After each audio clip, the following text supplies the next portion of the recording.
Here's why you play Alucard, the Demon Hunter in the jungle.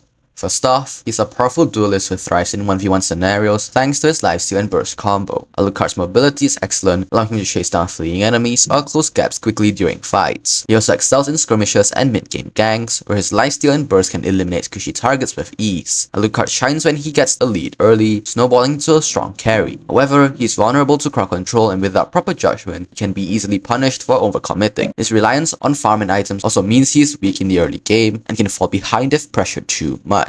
Alucard's passive, Pursuit, allows his next physical attack to dash to his target and deal bonus damage after casting a skill. This not only increases his burst potential, but also helps him chase down opponents more easily. The dash makes him slippery and allows him to stick to targets. Alucard's first skill, Ground Splitter, rolls to a target area and slams his blade down, dealing physical damage and slowing enemies in the area. This skill provides mobility, gap closing, and crowd control, making it useful for both offense and defense. Alucard's second skill, Whirling Smash, swings his blade in a circle, dealing physical damage to all nearby enemies. This is Alucard's main area of effect damage skill and is great for both wave clear and hitting multiple targets during fights. Alucard's ultimate, Fusion Wave, has a passive effect which grants Alucard permanent hybrid lifesteal. Activating the skill slows enemies in the area, reducing their defenses, and boosts Alucard's own defense while reducing his other skills' cooldowns. It can be cast again to unleash a shockwave, dealing a burst of physical damage. This skill transforms Alucard into a dangerous force, especially in the mid to late game fights. A typical 3 combo for Alucard is to start by casting his ultimate to activate lifesteal and weaken enemies, then alternate between your first skill and second skill while weaving in basic attacks to trigger your passive. Finish with the second cast of your ultimate to secure kills. Moving on to builds, Ashley built Warrior Boots, Hunter Strike, Endless Battle, Blade of Despair, Malefic Roar, and finally, Queen's Wings. These are the emblems that go along with this build. As for battle spells, the best spells for Alucard in the jungle is of course Retribution, as it allows him to farm faster and secure objectives more efficiently. Alucard performs well against squishy assassins and mages like Harley and Aemon thanks to his sustain and chase ability. He struggles against heroes with strong crowd control, however, like Franco and Johnson, who can lock him down and prevents him from healing. He pairs well with heroes who provide crowd control such as Xavier and Gatokacha, as their setups allow Alucard to unleash his full combo without interruption. You start by upgrading a second skill level 1, prioritize maxing out second skill first, then your first skill, and then most importantly upgrade the ultimate whenever available. Alucard thrives in chaotic skirmishes where he can isolate and burst down targets quickly. Always look for flanks or engage after enemies you have used their crowd control skills. Timing is key. Don't dive in first or you'll get shut down. Instead, wait for your teammates to initiate, then jump in with your first skill and ultimate combo. Use a second activation of your ultimate to finish off targets trying to escape. His passive helps him stick to targets, but can also get you into trouble if you dash into the middle of the enemy team without backup, so be aware of your surroundings. Managing your lifesteal and cooldowns will determine whether or not you can dominate or fall flat in fights. Play smart, pick up battles wisely, and you'll be able to carry your team as the Demon Hunter.